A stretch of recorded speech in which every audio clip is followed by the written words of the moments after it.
Rajahmundry parliament పరిధికి సంబంధించిన నాయకులకి, పెద్దలకి, ఆడపడుచులకి, మా మహిళా నాయకులకి, చాలామంది రావాల్సిన ఉన్న ఈ సభలో పరిమితమైన హాల్ ఉండటం వల్ల మనం పరిమితంగా పిలుచుకున్నాం. రాని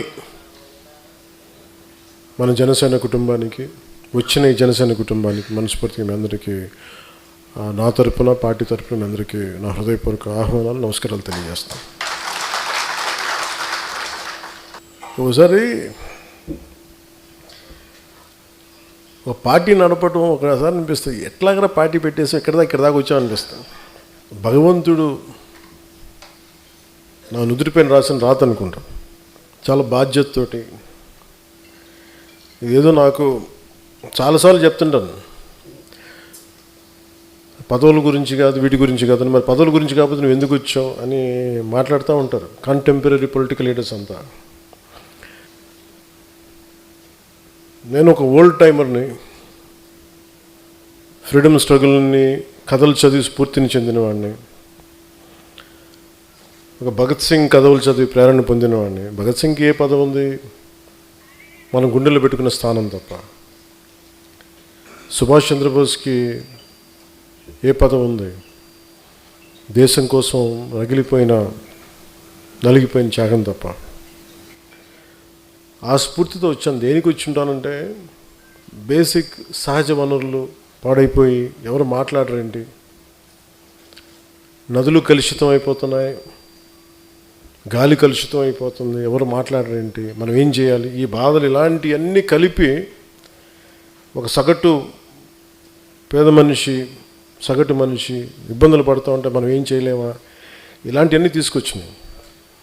వాటికి పదవులు ఒక బాధ్యత తప్ప వాటిని నేను ఒక గోల్గా పెట్టుకుని రాలా. అలా అని చెప్పి నాకు పదవుల మీద అగౌరవమో లేదంటే తక్కువ చులకన భావం లేదు. నాకు చాలా గౌరవం ఆ పదవుల మీద. కానీ పదవి కోసమే నేను ఉన్నానంటే, ఒకవేళ పదవి లేకపోతే పని చేయవని నాకు నేను ప్రశ్నించుకున్నాను. ఇదే హాల్లో 2018 సార్ 19లో ఇదే మన నుడి మన నది ఇక్కడ ప్రారంభించాం. ఆ రోజు మనకు తెలుసా, ఇదే రాజమండ్రి ఒక కీలకమైన ఘట్టం ఉంటుంది. ఇక్కడ ఒక కీలకమైన భారతదేశపు సంబంధించిన పాలిటిక్స్కి ఒక మూలస్తంభం ఇక్కడి నుంచి ఏర్పడుతుంది అని ఆ రోజు మనకే తెలియదు. అలాంటి రాజమండ్రి 2 సంవత్సరాల క్రితం, దాదాపు మార్చిలో అనుకుంటాను, గౌరవ ముఖ్యమంత్రి గారిని ఆయన జైల్లో పెట్టినప్పుడు అది ఎలాంటి పరిస్థితులు ఉన్నాయో మీ అందరికీ తెలుసు. ఆ రోజున ఏ ఒక్కరు కూడా రోడ్ల మీదకి వచ్చే పరిస్థితి లేదు. ఎవరికి నోరు మెదపాలంటే గుండెలు దడదడలు. ఆ రోజున జనసేన నిలబడింది. ఆ రోజున ఎలాంటి నిలబడ్డారంటే, ఇక్కడున్న ఆడపడుచులను చూస్తూ ఉంటే శివంగుల్లో కొట్లాడారు. యూత్ అయితే, యువకులు అయితే రోడ్ల మీదకి వచ్చి కొట్లాడారు. కేసులు ఉంటాయా, పోతాయా, ఏమైతే అది అవుద్దని. తెలంగాణ బోర్డర్ దగ్గర నుంచి వైజాగ్ దాకా మొత్తం నలుమూలల, పల్నాడు కావచ్చు, గుంటూరు జిల్లాలు కావచ్చు, ప్రకాశం జిల్లా కావచ్చు, ఈరోజు అన్నీ అయిపోయిన తర్వాత అందరూ మెత్తబడిపోయారు. అందరం కడుపు నిండిపోయింది అందరిగా. పౌరుషం చచ్చిపోయింది, చావు చచ్చిపోయింది. మళ్ళీ మీ అందరికీ కడ్గతిక్కిన కథ వినిపించాలి. నేను ఏమ్మా కడ్గతిక్కిన కథ వినిపిద్దానికి పౌరుషం చచ్చిపోయింది అందరికీ లేదు కదా.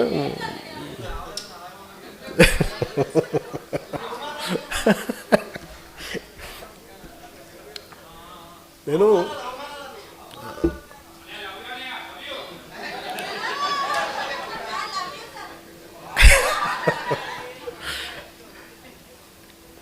అంటే అవమానాలు జరుగుతున్నాయి అంటే మీరు యాక్సెప్ట్ చేస్తేనే అవమానాలు జరుగుతాయి. మిమ్మల్ని మీరు తగ్గించుకుంటేనే అవమానాలు జరుగుతాయి. నేను ఎప్పుడు మిమ్మల్ని తగ్గించమని నేను అడగట్లా. మనలో మన అనైక్యతే మిమ్మల్ని అవమానాలు గురి చేస్తుంది. ఉదాహరణకి మొన్న అంటే ఇప్పుడు కూడా మీరు సపోజ్ మనందరం ఈ రూమ్లో కూర్చున్నాం, బయట వాడు వచ్చి దాడి చేయాలంటే ఈ రూమ్లో ఉన్నాడే తలుపు తీయాలి.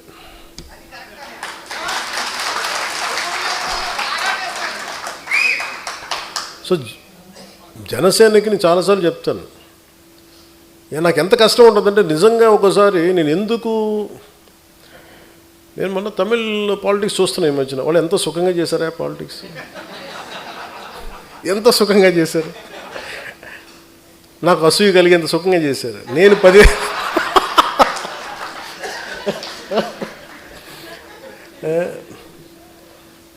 కటౌట్లు పెట్టుకుంటే గెలిచేశారు.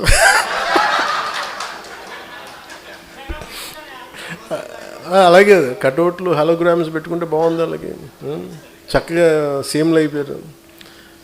నన్ను 15 సంవత్సరాలు రోడ్డు మీద దేకిచ్చినా కానీ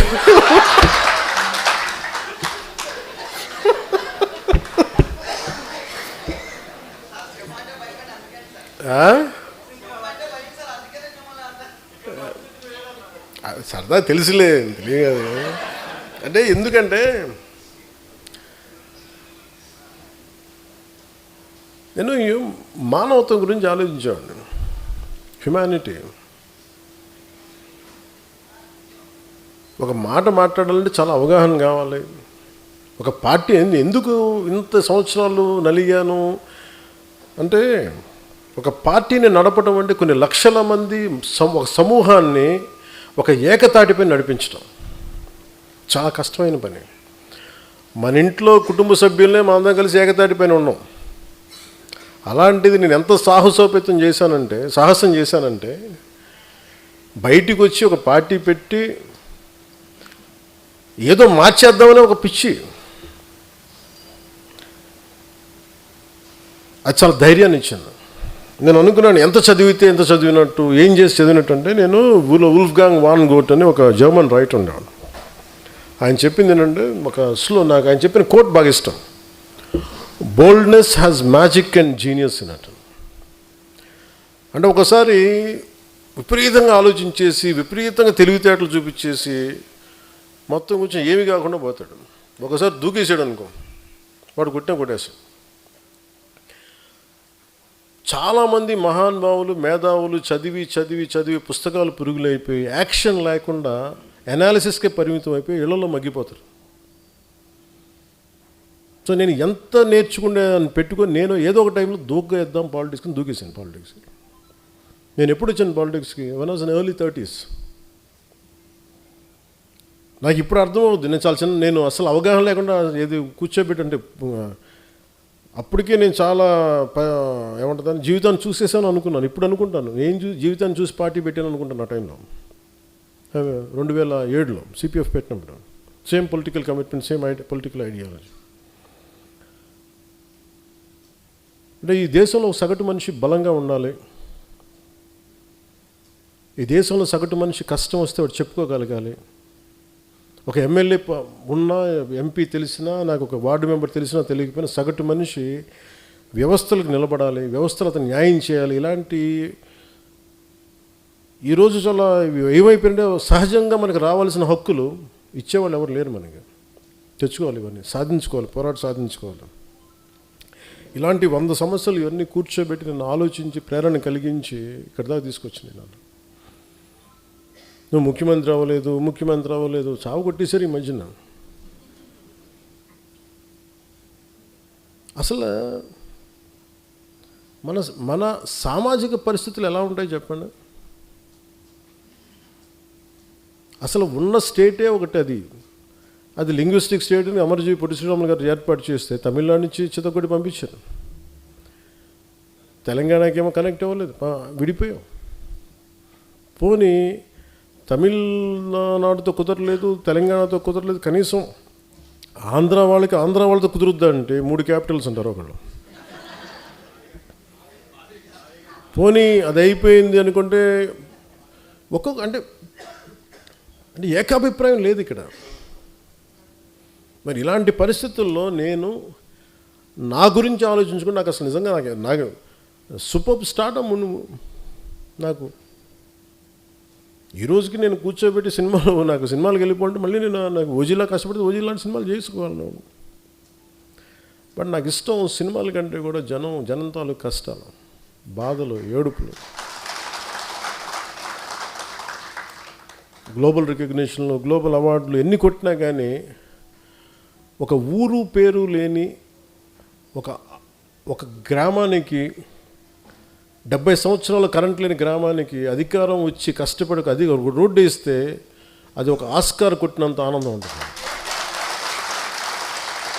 డోలీల మూతకి గర్భిణీ స్త్రీలు నలిగిపోయి అలాంటి దాని వాళ్ళకి రోడ్లు వేస్తే అది గ్లోబల్ రికగ్నిషన్ వచ్చినంత ఉండదు.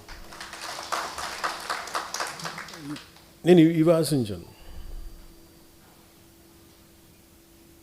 నేను చాలాసార్లు అడుగుతాను, ఎందుకు నేను అంత కుదించుకోవాల్సి వచ్చింది, పరిమితం చేసుకోవాల్సి వచ్చింది అంటే, నేను 2019లో 2014 నాకు అనుభవం లేదు. అంతకుముందే 2009లో ఒక బెటర్ ఎక్స్పీరియన్స్ ఉంది. This time I want to learn how to handle a party. I want to learn how to run a party. ఒక డాక్టర్ చదివి, ఎండి చదివి ఒక స్పెషలిస్ట్ అవ్వాలంటే 7 సంవత్సరాలు 8 సంవత్సరాలు చదవాలి.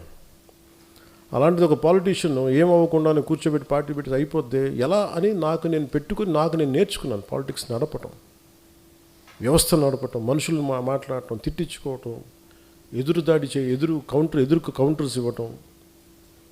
నువ్వు వస్తే ఎంత చండాలంగా ఉంటుందంటే నీ ఇంట్లో ఆడబిడ్డలను కూడా మేము ఇంత నీచంగా మాట్లాడతాం.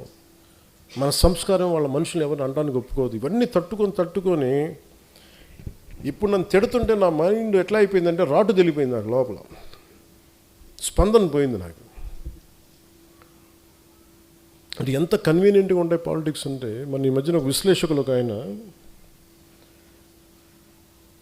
నేను అమిత్ షా గారు మాట్లాడుకుంటున్నామంటే ఆయన పక్కనే ఉండి విన్నట్టుగా మాట్లాడారు. అంటే నాకు ఆయన అంటే చాలా గౌరవం, చాలా గౌరవం. ఎందుకంటే ఆయన ఇంట్లో పెళ్ళికి కూడా వెళ్ళాను నేను. ఓకే, ఎవరి అభిప్రాయాలు ఉండొచ్చు. నిజంగానే పాలసీ పరంగా మాట్లాడటం, విశ్లేషణ వేరు, హియర్సే అనేది విశ్లేషకులు మాట్లాడకూడదు. ఇప్పుడు పలానోళ్ళు చెప్పారు నాకు, అథారిటీ వాళ్ళు ఎవరు చెప్పలేరు. ఈ సభాముఖంగా నేను మీకు ఒకటి చెప్పదలుచుకున్నా, మనకి ఎక్కడ ఉంది పార్టీ నడపడానికి శక్తి? టీవీ ఛానల్స్ ఉన్నాయా మనకి? కనీసం మనకున్న సోషల్ మీడియా హ్యాండిల్స్ అన్నీ నాకు ఏదైనా కష్టం వస్తే అందరూ ఏకాభిప్రాయం మీద ఉంటారా? తమిళనాడులో ఒక హీరో సినిమా చూడాలి అంటే అతని అభిమానులందరూ ఏకతాటిపోయినంటే అతను సీఎం అయిపోయాడు. ఇక్కడ మన అభిమానులందరూ సినిమా పరంగా ఇష్టపడతారేమో కానీ పాలిటిక్స్ రాగానే కులం వచ్చేసింది. బయట కులానికి విడిపోయారు, కొంతమంది పార్టీలుగా విడిపోయారు. ఎక్కడ ఏకాభిప్రాయం ఉంది ఇక్కడ? మరి ఇలాంటి వైరుధ్యమైన వాతావరణంలో ఎదిగి ఇక్కడ దాకా రావటమే ఒక కొండరాయిని బద్దలు కొట్టుకొని ఒక మొక్క పెరిగితే ఎలా పెరుగుతుంది అంత కష్టం వచ్చింది. అంటే మనకి గుదిబండ్లు పెట్టేశారు, గుదిబండ్లు పెట్టుకుని ఇంత వచ్చింది మొక్క. అంత కష్టం ఆంధ్రప్రదేశ్ పాలిటిక్స్. నువ్వు ఎలా గెలుస్తావో చూస్తాను అనేవాళ్ళు ఎక్కువ. నువ్వు గెలవకుండా చూసుకునే బాధ్యత మాది. నేను ఎవరికేం ద్రోహం చేయలే, వాళ్ళ గురించి ఎప్పుడు నెగిటివ్గా మాట్లాడలే.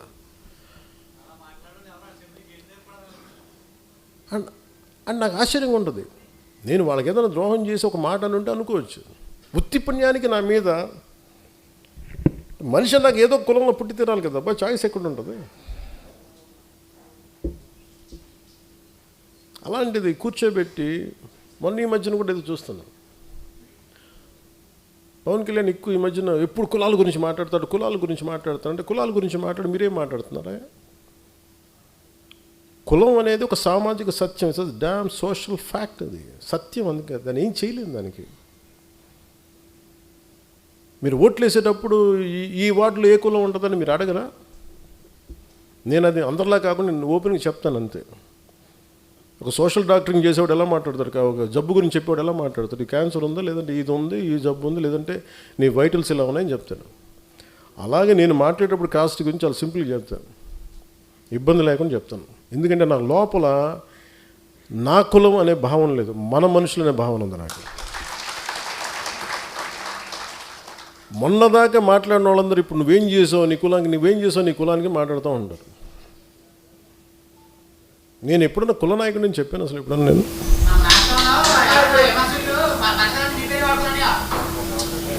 సంతోషం, బతకనివ్వండి. మన పేరు చెప్పుకొని 10 సబ్స్క్రైబర్స్ పెరిగితే మన పేరు చెప్పుకొని 10 రూపాయలు యూట్యూబ్ డబ్బులు, సంతోషం ఏముంది? మన తిట్టి కూడా డబ్బులు వస్తాయి, మన తిట్టినా కానీ సబ్స్క్రైబర్స్ పెరుగుతారు, పెరగనివ్వండి. అంటే ఇవన్నీ ఎందుకు చెప్తున్నానంటే it is not that easy to run a political party. అలసిపోతాను కదా సార్, కానీ వదలను, అది కూడా ఉంది నాకు. అలా వదలను కాబట్టి ప్రధానమంత్రి గారు నన్ను చూసి ఇష్టపడుతున్నాను.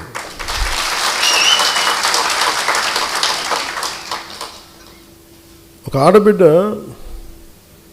ఎక్కడో ఒమాన్లో ఇరుక్కుపోయి,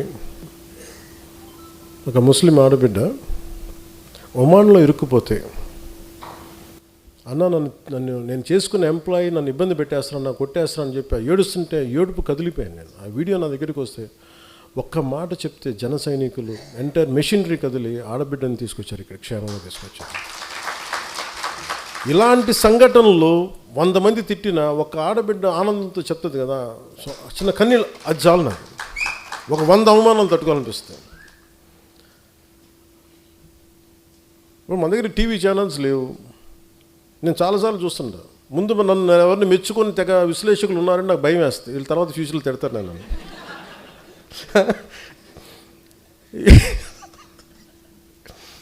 సార్ మీ గురించి చాలా మంచి వీడియో చేశారు సార్, అక్కర్లేదు నేను చూడండి నా భయం, ఎందుకంటే వీడు తర్వాత తిడతాడు అన్నాడు. అంటే అది ఏమైపోయిందంటే మైండ్ అంత ఒక బ్రూటల్ ఫ్యాక్ట్కి యాక్సెప్టెన్స్ వచ్చేస్తుంది. ఈ మధ్యన మాకు విశ్లేషకులు, మన పేరు మర్చిపోయానండి, ఎవరు 2-3 పేరు ఆయన ఏమంటారు, నేను వెళ్ళలేదు చదువు, ఆయన కూడా తిట్టారండి కొద్దిగా. ఏమన్నారు?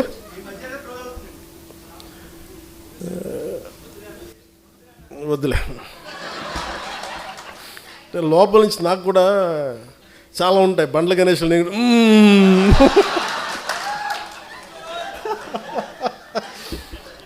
ప్రొడ్యూసర్ బండ్ల గణేష్ ఏమంటాడు కూర్చోబెట్టి లోపల బావులు, అట్లా నేను కూడా ఏదైనా మాట్లాడాలనుకుంటే వద్దులే వస్తుంది.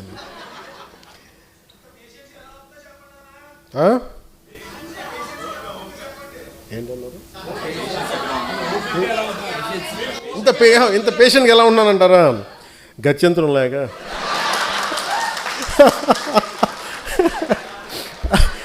అలాగే ఇప్పుడు విశ్లేషకులు ఏది మాట్లాడుతూ ఉంటే, అంటే ఈ మధ్య ఎక్కువ న్యూస్ అయింది కాబట్టి చెప్తాను, మామూలుగా ఇది పట్టించుకోను. కానీ నేను ఎందుకు మాట్లాడుతాను, ఎవరన్నా సరే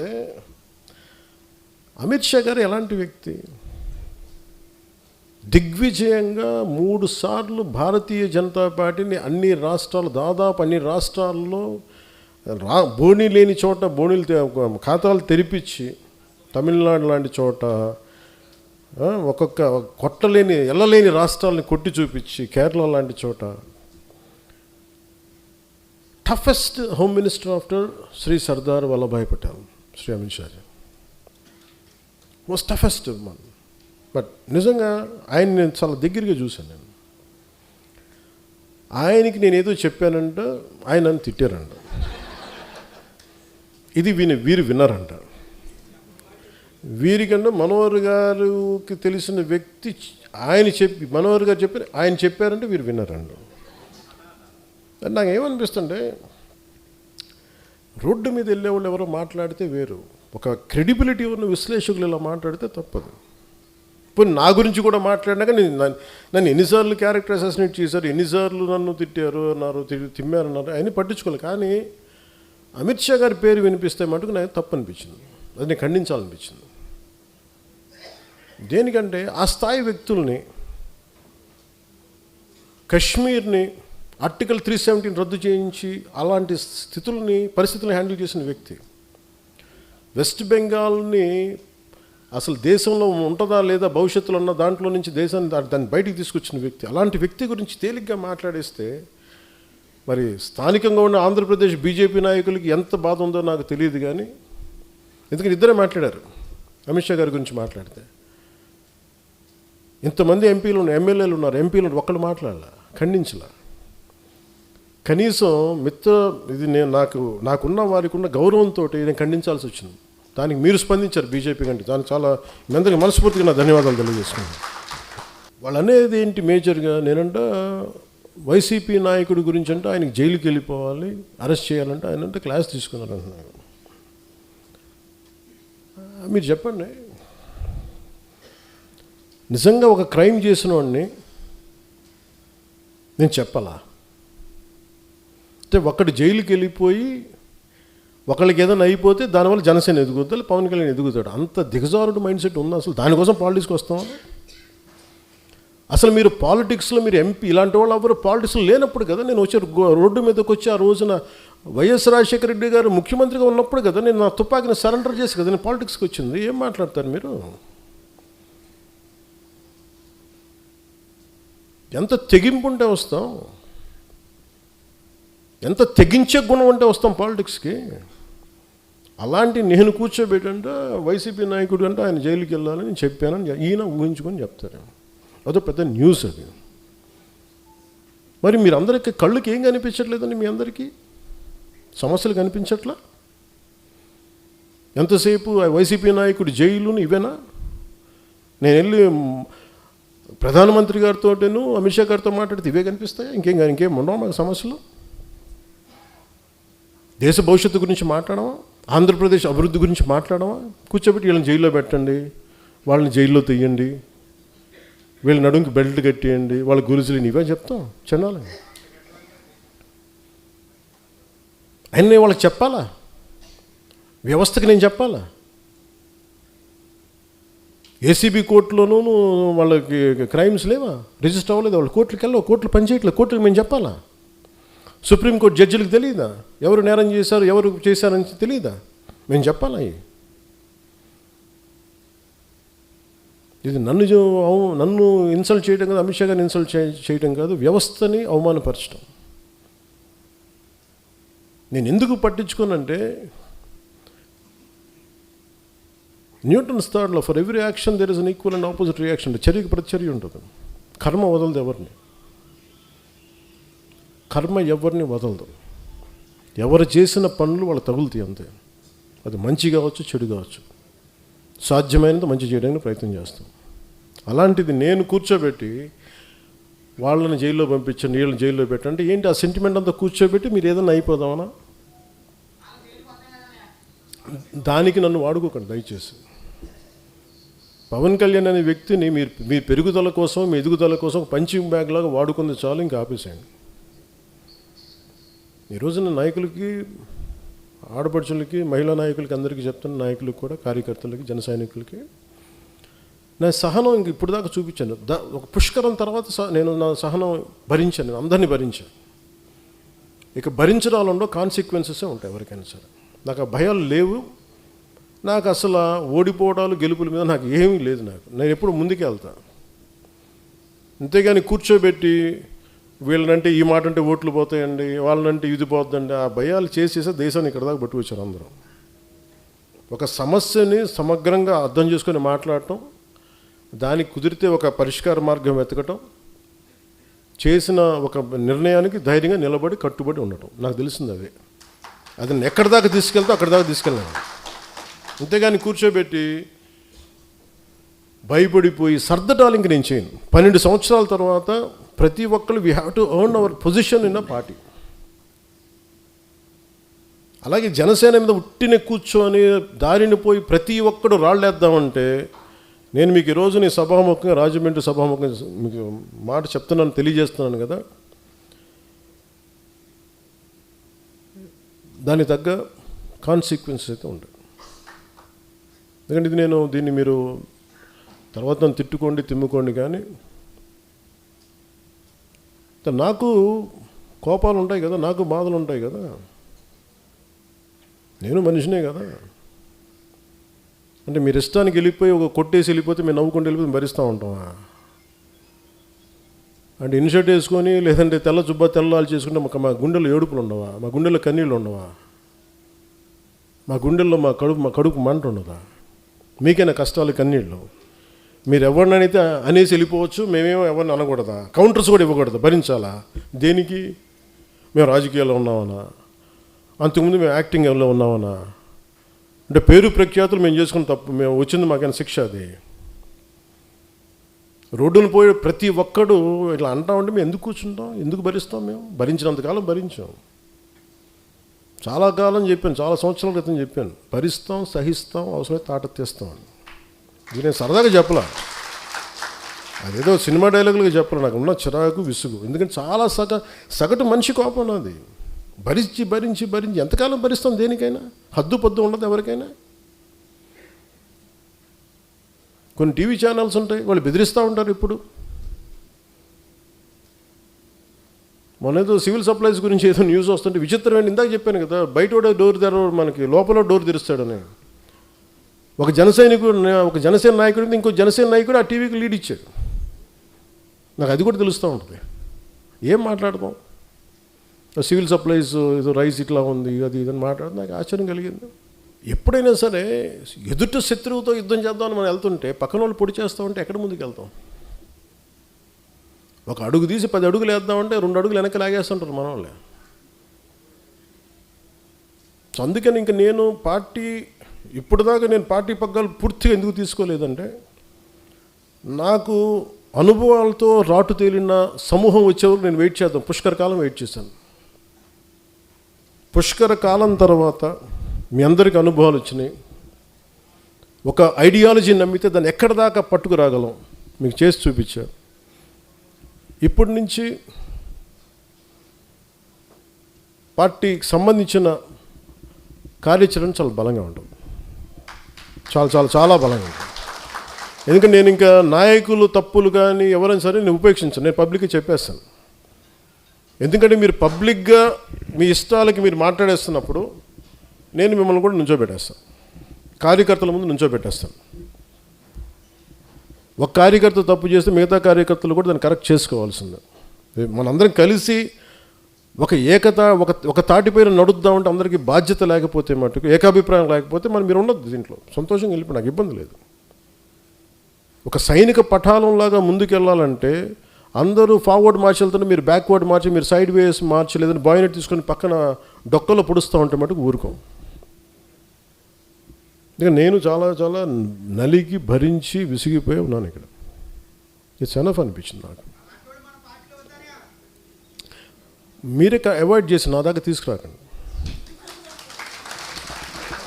నేను ఎందుకు చెప్తున్నానంటే, మీ అందరికీ కూడా పక్క రాష్ట్రంలో ఒకళ్ళు విజయం సాధించగానే మొత్తం ఎంత కొట్టుకుపోయారు అందరూ. ఇలా చేస్తుండొచ్చు కదా, అలా చేస్తుండొచ్చు కదా అంటే, పోనీ ఇప్పుడు ఇస్తారా సపోర్ట్ నాకు? పోనీ నా పార్టీలు అందరూ మాట్లాడే వాళ్ళందరూ ఒకప్పుడు నా చుట్టూ తిరిగిన వాళ్ళే కదా, నాతో పాటు ఉన్నవాళ్ళే కదా. మరి ఎందుకు వెళ్ళిపోయారు? మీకే ఓపిక లేదు. ఒక పదవి రాలేదు, అసలు పదవి రాదు వస్తున్న ఒక అనుమానంతో గవర్నమెంట్ రాదని చెప్పి వెళ్ళిపోయారు అందరూ. ఈ అలయన్స్ పనిచేయదని చెప్పేసి మీకు విశ్లేషణ నుంచి వెళ్ళిపోయారు అందరూ. అంటే ఎంతసేపు కులాలను వేరు చేసి కొట్టుకొని చావండి అనే మనుషులు తప్ప, అరే కులాలను కలుద్దాం అంటే, వ్యాపారాలు చేసి కూడా కులాలు రావే, బిజినెస్లు చేసి కూడా కులాలు రావు, అందరికి అమ్మాలి వ్యాపారం. కన్వీనియంట్గా మాట్లాడి ఈ ఆంధ్రప్రదేశ్ బాగుపడద్దు అనిపిస్తుంది ఒకసారి నాకు. కులాలు రెచ్చగొట్టే గొడవ ఏంట్రా బాబు మీ అందరికీ? ఒక సోషల్ ఫ్యాక్ట్, ఒక సామాజిక సత్యం భరించాలి, తప్పదు. సడన్గా విశ్లేషకుల గురించి ఏదో మాట్లాడుతుంటే ఆయన సంబంధించిన ఒక కులం ఒక లెటర్ హెడ్లకు అయితే చూశాను నేను, నా దగ్గర పంపించారు. అసలు ఇలా ఇబ్బంది పడుతున్నారంటే నేను చెప్పాను, ఇందులో కులం ఎక్కడుందన్నాను, ప్రాంతం ఎక్కడుంది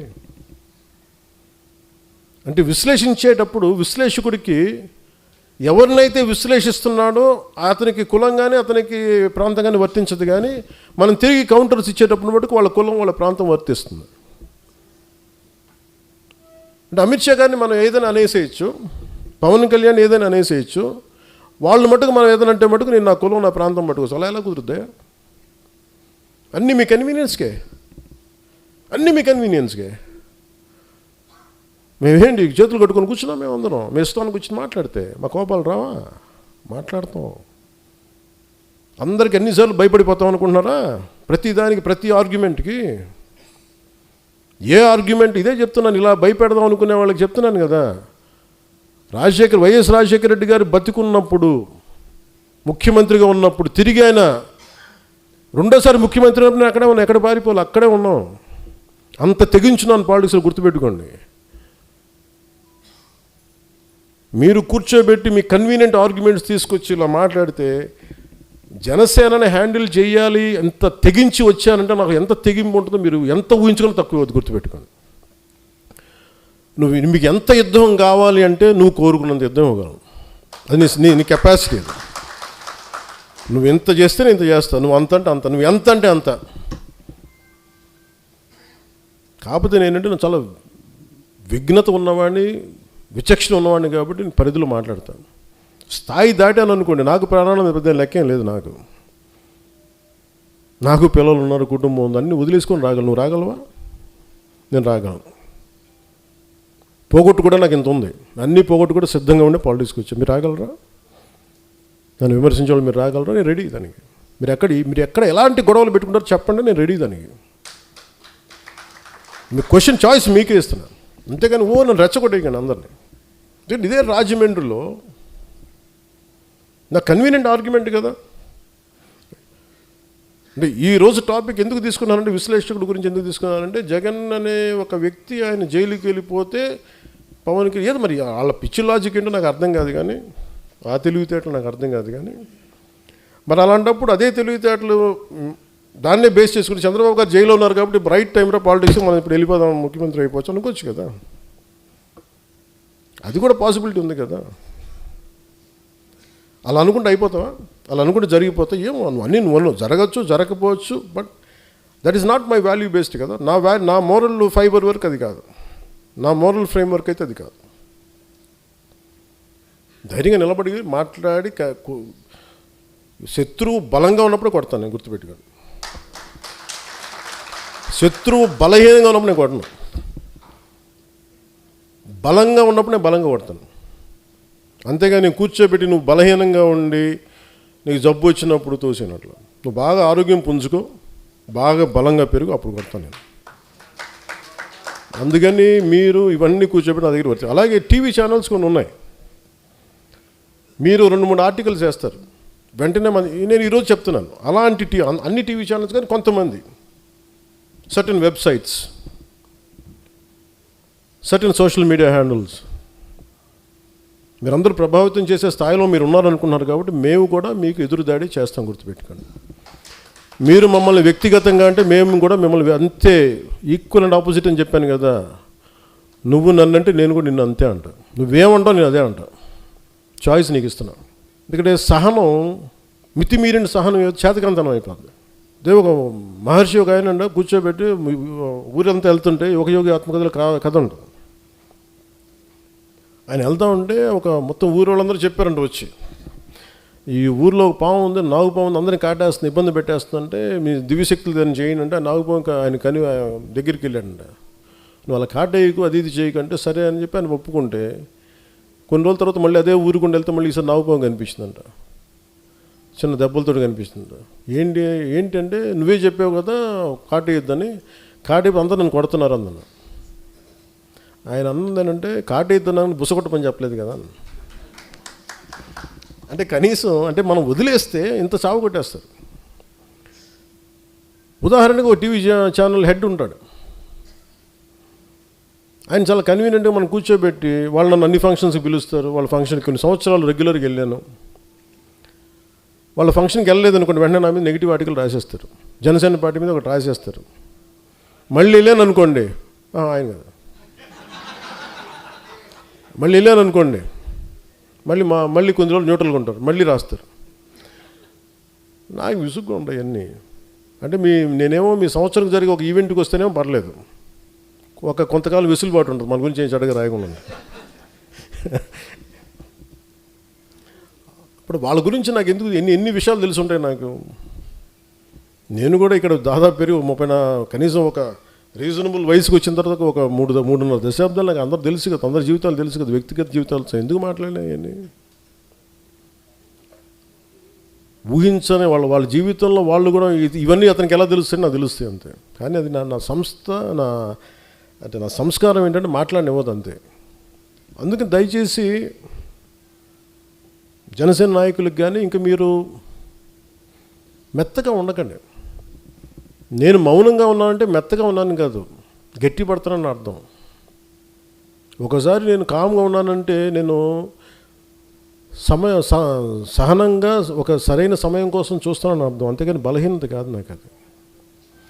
2 సంవత్సరాలు కూర్చోబెట్టి ఏం మాట్లాడట్లేదు, మమ్మల్ని గుర్తించట్లేదు, అలయన్స్లో కొన్నిసార్లు ఇబ్బందులు నన్ను పట్టించుకోవట్లేదు అని ప్రతిసారి చెప్తా ఉంటే,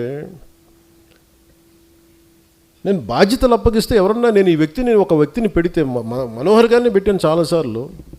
మనోహర్ గారి మీద 100 మంది కంప్లైంట్లు, హరిప్రసాద్ గారిని పెడితేనేమో ఆయన మీద ఒక కంప్లైంట్లు.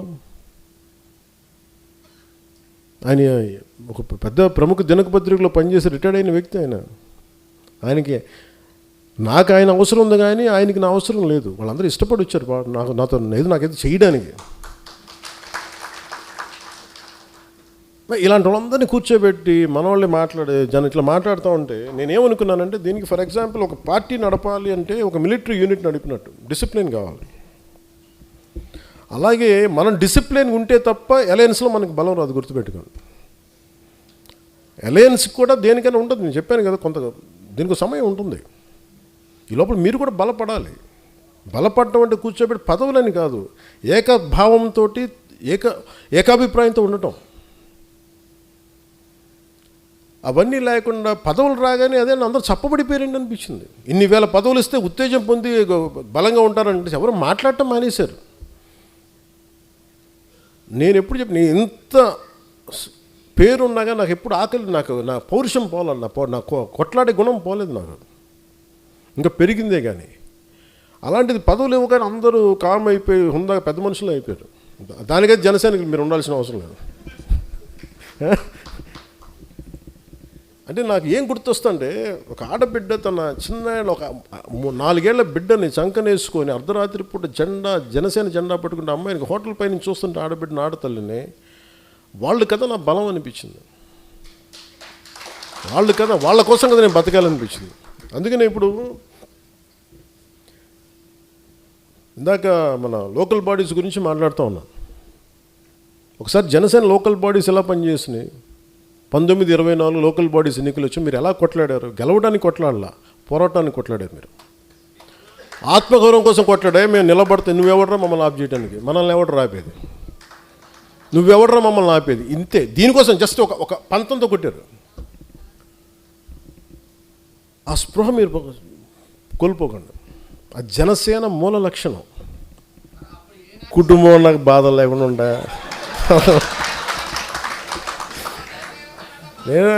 నేను నవ్వుతున్నాను కానీ నాకు బాధ లేదని కదా, గుర్తుపెట్టి. కుటుంబం నడపాలి కదా, కుటుంబం నడపడం రాష్ట్రాన్ని నడపటం కదా, 5 కోట్ల మంది ప్రజలు నడపటం కదా, 5 కోట్ల మంది తాలూకు ఆకాంక్షల్ని ముందుకు తీసుకెళ్ళటం కదా. గొడవ పెట్టుకోవడం ఎంతసేపు? నేను మీకు మంగళగిరిలో మా జనసేన వాళ్ళు ఏం చేయరు కదా, మా పిఠాపురంలో మీరు ఎందుకు చేస్తారని మీరు అంటారు. ఉంటాయండి, దాని మీద గొడవలు పెట్టేసుకుంటామంటే అది రైట్ కాదు కదా. మనం ఈరోజు నిలబడింది 5 కోట్ల మంది ప్రజలు కదా, మీరు ఏదో చేస్తారని కదా, మీరు అందరూ కలిపి ఏదో మాకు ఒక సరైన ఒక అభివృద్ధి ఇస్తారని కదా వాళ్ళు కదా నమ్మింది. నేను ఏదైనా అలయన్స్ కోసం నేను ఏదైనా కొన్నిసార్లు అటు ఇటు సర్దుకుంటానంటే మీరు గుర్తుపెట్టుకుని, it's not about one political party, Telugu Desam గురించి కాదు, 5 కోట్ల మంది ప్రజల కోసం కొన్నిసార్లు నేను భరిస్తాను, గుర్తుపెట్టుకుని. కొన్నిసార్లు నాకు ఇబ్బంది నేను చెప్పాను కదా, నాకు ఇబ్బందిగా ఉంటే కొన్నిసార్లు నేను చెప్పాను, నేను ఇచ్చినప్పుడు మనస వాచ కర్మ చేస్తాను నేను. ఇందాక మీకు చెప్పినప్పుడు రాజమండ్రి జైల్లో ఉన్నప్పుడు నేను కూడా ఆలోచించుండొచ్చు కదా, నేను కూడా చాలా తెలివిగా ఉండొచ్చు కదా. నేను అలా చేయను, ఇంకా నా మోరల్ ఫ్రేమ్వర్క్ అది కాదు.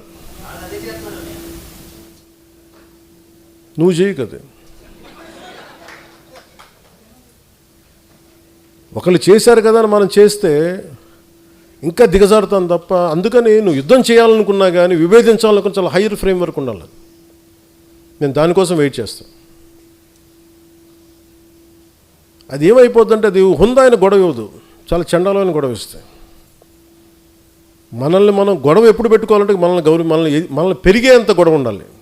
నువ్వు గొడవ పెట్టుకుంటే ఎలా ఉండాలంటే ఆ గొడవ నేను పెంచాలి, తగ్గించకూడదు. గుర్తుపెట్టుకో, అందరికి సెన్సిబుల్గా ఉండాలి గొడవ.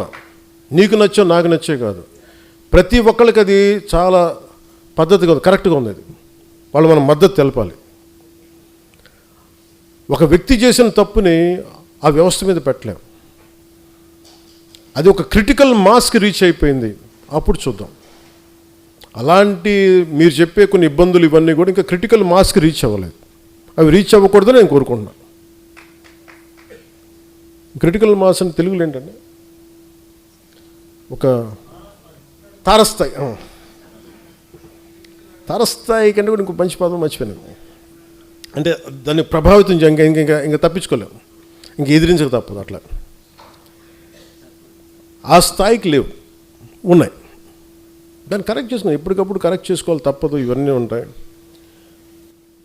ఎందుకంటే ముందు ఇంకొకళ్ళు అనబోయే ముందు మీ జనసేనలో మీరు ఏకాభిప్రాయంతో ఉన్నారా? ఇంకో పార్టీని అనబోయే ముందు, ఒక అలయన్స్ పార్టీతో మీరు అనబోయే ముందు, జనసేనలో ఉన్న నాకు పదవి రాకపోయినా నీకు పదవి వచ్చింది కదా అందుకు నేను సంతోషపడతాను అనుకునే వాళ్ళు మనల్ని ఎంతమంది ఉన్నారు? అవి లేనప్పుడు మనం ఇంకొకరి నుంచి ఏం ఆశిస్తాం? ముందు మన బంగారం మంచిది అయితే,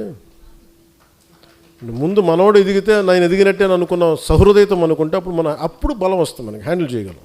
మనకు అప్పుడు సహృదయం, మనకు అప్పుడు బలం వస్తుంది. అందుకే మీరు దీన్ని దృష్టిలో పెట్టుకోండి. లోకల్ బాడీస్కి ప్రిపేర్ అవ్వండి. ఎక్కడ మనం గెలవగలమో మీరు అన్ని పరీక్ష చూసుకోండి, అన్నీ పరిశీలించండి. ఇది ఖచ్చితంగా మనం గెలవగలం అంటే ఆ విధానాలని నేను ఒక కమిటీ పెడతాను, ఆ కమిటీకి మీరు నివేదించండి. నేను ప్రత్యక్షంగా నేను చూస్తాను. అలాగే ఇప్పుడు ఇందాక ఒంగోలు ప్రకాశం జిల్లా ఉంది, కొన్ని జిల్లాలు ఉన్నాయి. తమిళనాడు చూడండి, అందరూ ఏకాభిప్రాయంతో ఉంటారు. ఒక ద్రావిడ భావన అంటే మా అందరికీ ద్రావిడ భావన ఉంటుంది. ఆంధ్రప్రదేశ్లో మటుకు ఒక్కొక్క జిల్లాకి ఒక విచిత్రమైన అలవాటు ఉండదు. జనసేన ఉండే గోదావరి జిల్లాలకు ఒక క్యారెక్టర్ ఉంటే, రాజమండ్రి ఒక కోనసీమకి వెళ్తే ఇంకొక క్యారెక్టర్ వస్తాడు. ఇదే జనసేన. మళ్ళీ విజయవాడకి వెళ్ళగానే ఇంకోలా బిహేవ్ చేస్తారు. మళ్ళీ అందరూ ఒకటే. ప్రకాశంకి వెళ్తే ఇంకొకలాగా. వీళ్ళందరినీ కూర్చొని చేసేటప్పుడు ఇంకోటి చేస్తుంటారు. మళ్ళీ ఇక్కడ వెళ్తే మీరు చేసి ఇక్కడ అంటే ఇంక నాకేమనిపించింది అంటే అందరినీ ఏకతాటిపైన తీసుకురావటం, ఏకాభిప్రాయం తీసుకురావటం చాలా చాలా అవసరం. ఇప్పుడు దాకా నేను ఎన్ఫోర్స్ చేయలే. అందుకే మొట్టమొదటిసారి ఇప్పుడు దాకా నేను ఇన్ని సంవత్సరాల కాలంలో నేను ఎప్పుడు కూడా చాలా ఖచ్చితంగా చేయలేదు. ఫస్ట్ టైం ప్రకాశం జిల్లా ఎంటైర్ జనసేన కార్యవర్గాన్ని సస్పెండ్ చేశాను ఈ రోజున. దేనికో చెప్తాను. ఉన్న 25 మందికి 54 గొడవలు ఉన్నాయి. ఎవరిని రానివ్వరు. ఇంకోటి వీళ్ళు చేస్తుంటే వీళ్ళు రైట్ అంటారు. నాకు అన్ని కూర్చొని మొత్తం నేను కూర్చొని సాల్వ్ చేసుకున్నాను. అందరూ చెప్పి అఫీషియల్గా ఈ రోజున ప్రకాశం జిల్లా జనసేన కార్యవర్గాన్ని మొత్తం సస్పెండ్ చేశాను. ఇది మీకు ఎందుకు చెప్తున్నానంటే ఇది I'm very clear cut on taking the party forward in the way I wanted. నేను ఏదన్నా చేశానంటే నేను కింద నలిగి వచ్చాను, గుర్తుపెట్టుకోండి. రాజశేఖర రెడ్డి గారిని ఒక మాట అంటే నా పక్కన ఉన్న వాళ్ళు ఎంత ధైర్యవంతులు అంటే, కొంతమంది వాళ్ళు యూత్ వింగ్లో ఉండేవాళ్ళు, వాళ్ళందరూ పొడి చేస్తామన్నా మేము తక్కువ వాళ్ళం కాదన్నా అని చెప్పి అసలు గిడ్డాలు నూరేసుకుంటూ ఉండేవాళ్ళు. ఇందిరా పార్క్లో నేను కాంగ్రెస్ నాయకులు ఒక మాట అనగానే సాయంత్రికి అందరూ పారిపోయారు నా పక్క నుంచి. ఒక్కళ్ళు లేరు, అంత ధైర్యవంతులు ఒక్కొక్కరు. నేను ఒక్కనే కూర్చున్న తర్వాత ఇది హ్యాండిల్ చేసుకున్న తర్వాత కొంతమంది తెలంగాణ యువత వచ్చారనుకున్నది వేరే విషయం. అంటే ఇవన్నీ ఎందుకు చెప్తున్నానంటే నేను ఇవన్నీ తట్టుకొని వచ్చాను. సో నేను పార్టీని నడపటం చాలా చాలా స్పష్టంగా ఉన్నా. One simple line, one straight లైన్తో మేము ఒక సింపుల్ సెంటెన్స్ చెప్తున్నా, either you fall in line or you fall out of line అంతే. అది ఎప్పుడు నేను కమాండ్ ఇస్తాను, మీరు ఫాలో అవ్వండి అంతే. మీరు నన్ను సేనాని అన్నారు, ఈరోజు చెప్తున్నాను, నేను ఇప్పుడు దాకా అనలా. మీరు నన్ను సేనాని అన్నారు, మీ సేనాని చెప్పింది మీరు వినండి అంతే. ఇంక నేను దీంట్లో మీరు నన్ను ప్రశ్నించకండి, ఎందుకంటే నేను ఆలోచిస్తే బెస్టే ఆలోచిస్తాను, కాంప్రమైజ్ అవ్వను.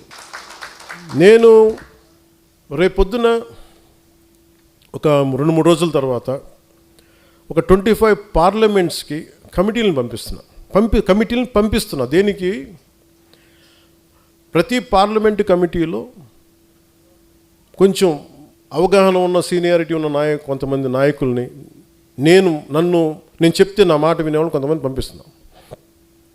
వాళ్ళతో పాటు కనీసం ఒక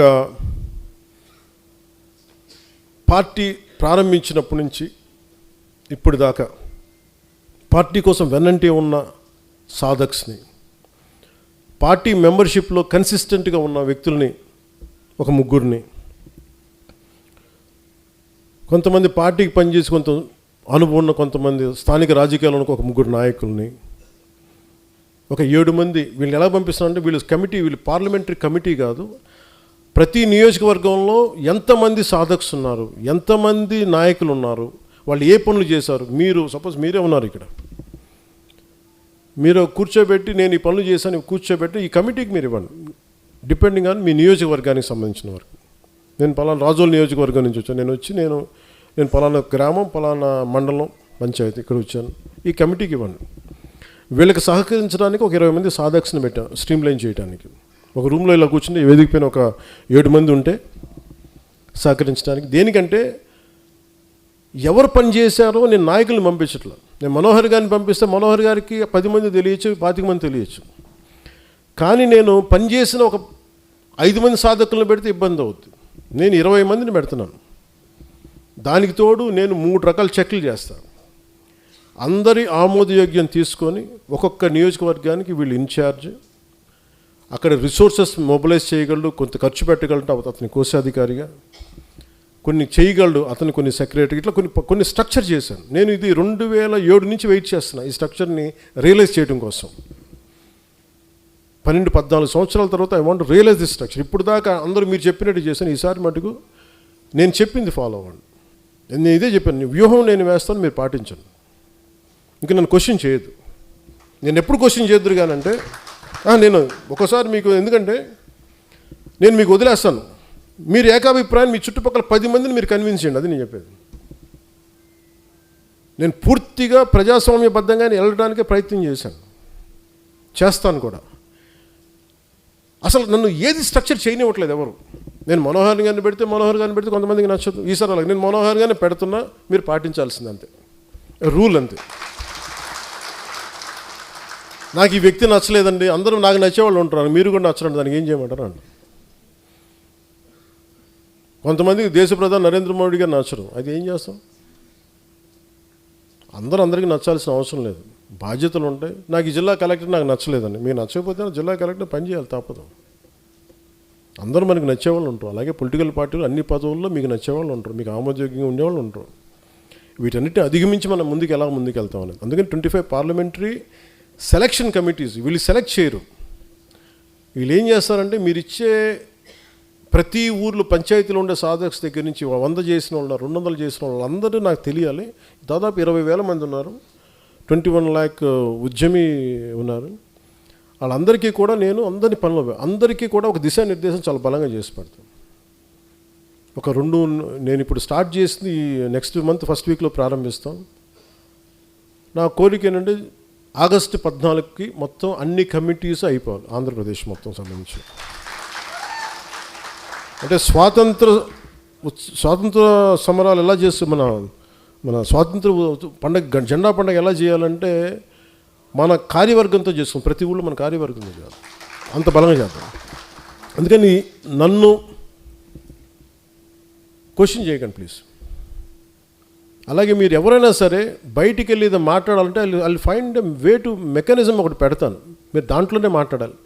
సోషల్ మీడియా ఉంది కదా అని చెప్పేసి మీరు ఇప్పుడు ఎందుకు నేను ఒంగోలు టీంని అంతా సస్పెండ్ చేశానంటే వాళ్ళకి వే అవుట్ ఉంది, చెప్పుకునే విధానం ఉంది. అన్ని దాటి వాళ్ళు ప్రాక్టికల్గా మాట్లాడితే మీరు తగ్గి జనసేన పార్టీని కూడా తగ్గించడం వల్ల నేనేం మెసేజ్ అంటే మీ వల్ల పార్టీ పెరుగుతుందా, నా వల్ల పార్టీ పెరుగుతుందా, అది మీరు ఆలోచించుకోండి. అది వాళ్ళకి ఇచ్చే మెసేజ్.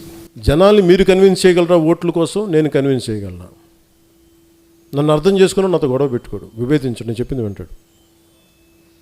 అందుకని దృష్టిలో పెట్టుకొని ఇవన్నీ నేను వెరీ స్ట్రిక్ట్ పార్టీ లైన్ ఉంటుంది, కోడ్ ఆఫ్ కాండక్ట్ ఉంటుంది, దయచేసి అందరూ దాన్ని పాటిద్దాం. విభేదాలు ఉన్నా కానీ there is a structured way to address conflict.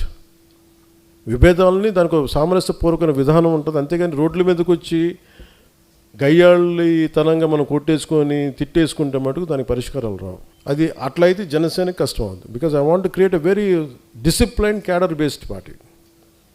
నాయకులు రావచ్చు, ఒక బలమైన నాయకుడు తన కార్యవర్గంతో రావచ్చు, అతను వెళ్ళిపోతే ఆ స్థానం ఖాళీ అవుద్ది, కానీ జనసేన పార్టీ ఖాళీ అవ్వదు. నేను అట్లాంటి పార్టీని డెవలప్ చేస్తాను.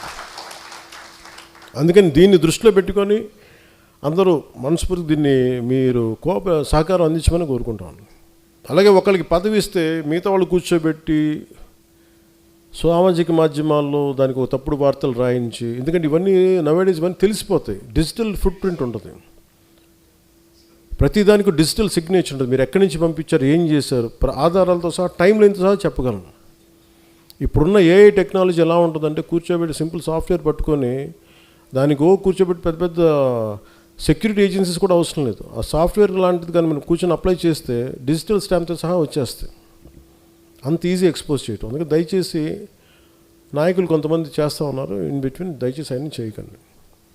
అలాగే ఒకళ్ళు పడకపోతే టీవీల్లో మీకు మీరు ఇవ్వకండి. అందుకే ప్రతి టీవీలో ఉండేవాళ్ళు నాకు మనిషి ఎవడో ఒకడు ఉంటాడు, వాళ్ళు చెప్తారు నాకు వచ్చి ఈ న్యూస్ ఎలా వచ్చిందంటే అదేంటి సార్ ఆయన ఇచ్చారు కదండి, మీ పక్కనే ఉంటారు, ఆయన ఉంటారు అంటారు. కాకపోతే వాళ్ళు కనిపించిన నేనేం చెప్పను, వింటాను అంతే. అది వాళ్ళు తెలుసుకుంటే మంచిదండి. ఎందుకంటే నేను క్షమిస్తాను, అర్థం చేసుకోగలను. ఇంకా స్థాయి దాటితే మటుకు తప్పదు, మనం దారులు వేరు చేసుకోవాలి, తప్పదు. అక్కడ దాకా వెళ్ళకుండా అందరం సరి చేసుకుందాం, జనసేనని బలోపేతం చేసుకుందాం, పటిష్టం చేసుకుందాం. రాబోయే స్థానిక ఎన్నికల్లో మన బలాన్ని బలంగా ప్రదర్శిద్దామని తెలియజేసుకుని మీ అందరికీ ధన్యవాదాలు తెలుపుకొని సెలవు తీసుకుని జై హింద్, జై జనసేన.